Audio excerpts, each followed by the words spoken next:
সম্মানিত হাজিরিন, প্রিয় উপস্থিতি, আল্লাহ রাব্বুল আলামিন উক্ত আয়াতে বেদাত সম্পর্কে আলোচনা করেছেন। শব্দটা হচ্ছে বেদাত। কি শব্দ? বেদাত। বেদাত শব্দের অর্থ হচ্ছে আবিষ্কার করা, নতুন কিছু তৈরি করা, নতুন কিছু আবিষ্কার করা, এটার নাম হচ্ছে বেদাত।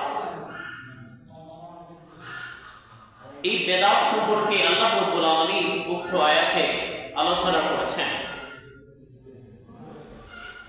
তাহলে বেদাত শব্দের অর্থ হচ্ছে আবিষ্কার করা, নতুন কিছু তৈরি করা। বর্তমানে আমাদের বাংলাদেশে হোক, বিভিন্ন জায়গা হোক না কেন, ইসলামের নামে নতুন কিছু আবিষ্কার হয়, যেগুলো কোরআন ও হাদিস থেকে যেগুলো প্রমাণিত হয়, এমন কিছু বিষয় আবিষ্কার করা হয়, এগুলোই হচ্ছে বেদাত। হযরত ঈসা আলাইহিস সালাতু ওয়াস সালাম, ওনার কওম যারা ছিলেন, তারা এরকম নতুন কিছু আবিষ্কার করেছিলেন। ঈসা আলাইহিস সালাতু ওয়াস সালামের কওম তাকে বলেছিলেন যে তিনি হলেন আল্লাহর পুত্র। নাউজুবিল্লাহ বলেন। আল্লাহর কোনো পুত্র আছে? নাই। আল্লাহ এক। আল্লাহ রাব্বুল আলামিনকে কেউ জন্ম দেন নাই, উনি কাউকে জন্ম দেন নাই, উনি একক। তো ঈসা আলাইহিস সালাতু ওয়াস সালামের কওম তারা এমন ভাবে ঈসা আলাইহিস সালাতু ওয়াস সালামকে মহব্বত করেছিলেন, এমন ভালোবেসেছিলেন, শেষ পর্যন্ত তো তারা ঘোষণা দিয়েছিলেন যে তিনি হচ্ছেন আল্লাহর পুত্র। ঈসা আলাইহিস সালাতু ওয়াস সালামের কওম তারা ধ্বংস হয়ে গিয়েছে। তাদেরকে এতবার বলা হয়েছে যে আল্লাহর কোনো সন্তান নেই, এরপরও তারা বুঝতে চাননি। কেন? ঈসা আলাইহিস সালাতু ওয়াস সালামের কওম তাকে আল্লাহর পুত্র বলে দিলেন। তার কওম বলেছেন ঈসা তিনি হলেন আল্লাহর পুত্র, আল্লাহর সন্তান। আল্লাহ রাব্বুল আলামিন বারবার বলেছেন যে আমার কোনো সন্তান নেই, আমি কাউকে জন্ম দেই নাই, আমাকে কেউ জন্ম দেয় নাই। যদি তোমরা এই বিশ্বাস তোমাদের হৃদয়ে স্থাপন করো, যদি তোমরা তোমাদের অন্তরে এই বিশ্বাসটা স্থাপন করো, ধারণ করো যে ঈসা আলাইহিস সালাতু ওয়াস সালাম তিনি আমার সন্তান, যদি এই বিশ্বাস তোমরা স্থাপন করো, তাহলে তোমাদের ঈমান থাকবে না, তোমরা বেঈমান হয়ে যাবে।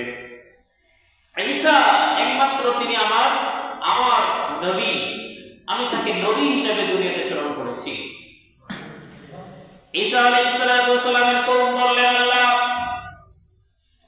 ঈসা আলাইহিস সালাতু ওয়াস সালাম তার কোনো পিতা ছিল না। আল্লাহ রাব্বুল আলামিনের কুদরত, ঈসা তিনি দুনিয়াতে এসেছেন, তার কোনো পিতা ছিল না। আল্লাহ রাব্বুল আলামিন তার কুদরতের দ্বারাই দুনিয়াতে তাকে প্রেরণ করেছিলেন। সুবহানাল্লাহ বলেন। এই বিশ্বাসের কারণে তারা বলতেন যে ঈসা তিনি হচ্ছেন আল্লাহর পুত্র। নাউজুবিল্লাহ বলেন। তাহলে আল্লাহ রাব্বুল আলামিন বলছেন যে আমি কোনো বাড়াবাড়ি পছন্দ করি না। আমি যেটা কোরআন ও হাদিসের মাধ্যমে আমি যেটা দিয়েছি, যে বিধান দিয়েছি, সেই বিধানটা, সেই নীতি, সেই নিয়ম কানুন, সেই বিধিবিধান বান্দা তোমরা যারা আছো, তোমরা এগুলোকে অনুসরণ করো, তোমরা মানো, তাহলে বান্দা তোমাদের জন্য আমি আল্লাহ জান্নাতের রাস্তাটা সহজ করে দেব। সুবহানাল্লাহ। রাসূলুল্লাহ বলেছেন আখলিস দীনাকা ইয়াকফিকা আমালুল কলিল। রাসূলুল্লাহ বলেছেন, ও আমার উম্মতেরা, তোমাদেরকে বেশি আমল করতে হবে না, অল্প আমল করো। বেশি আমলের দরকার নাই, অল্প আমল করো। অল্প আমল করো, যদি ওই অল্প আমল আল্লাহ যদি কবুল করে, অল্প আমল যদি আমার মাওলা কবুল করে, সেই আমলের দ্বারাই, সেই অল্প আমলের দ্বারাই তোমাদের জন্য আল্লাহ রাব্বুল আলামিন নাজাতের জরিয়া হিসেবে আল্লাহ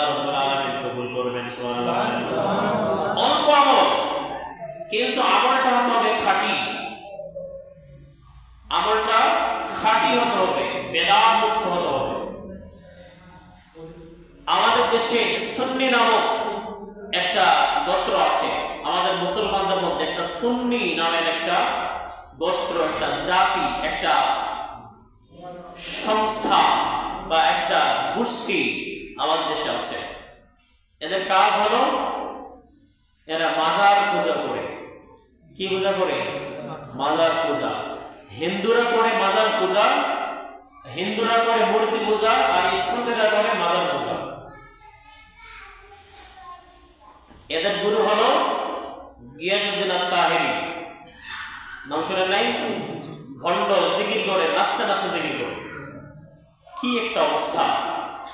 নাম দিয়েছি সুন্নি, কিন্তু সুন্নতের কোনো সম্পর্ক নেই। সুন্নি নাম দিয়েছি সুন্নি, কিন্তু সুন্নতের সাথে কোনো সম্পর্ক নেই। বোতলের উপরে লেখা আছে মধু, কিন্তু বোতলের ভিতরে বিষ ঢুকানো আছে। এরকম বাংলাদেশে সুন্নি আছে, নাম দিয়েছে সুন্নি, কিন্তু আমলের মধ্যে, চলাফেরার মধ্যে আল্লাহ রাসূলের কোনো সন্ধান নাই। সবগুলা বেদাত, বেদাত দিয়ে ভরা, ভণ্ড দিয়ে ভরা।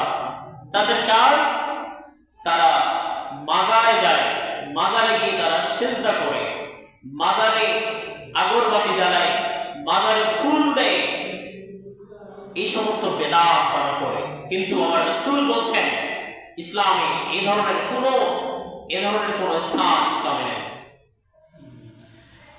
এই বেদাত বাংলাদেশে আছে, অনেক জায়গায় আছে।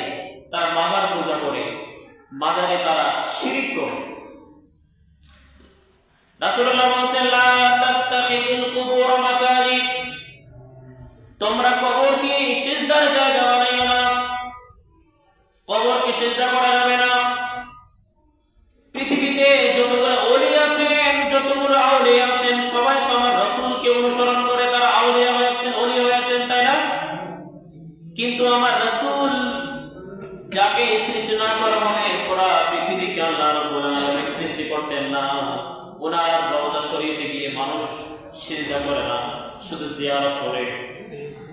তাহলে মাজার হলো সিজদার জায়গা না, মাজার হলো জিয়ারতের জায়গা।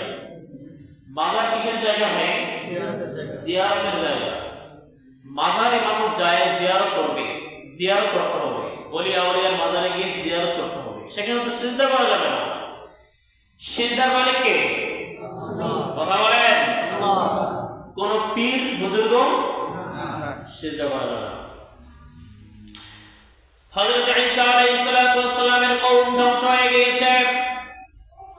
ঈসা আলাইহিস সালাতু ওয়াস সালামকে তার কওম এত মহব্বত করতেন, এত ভালোবাসতেন।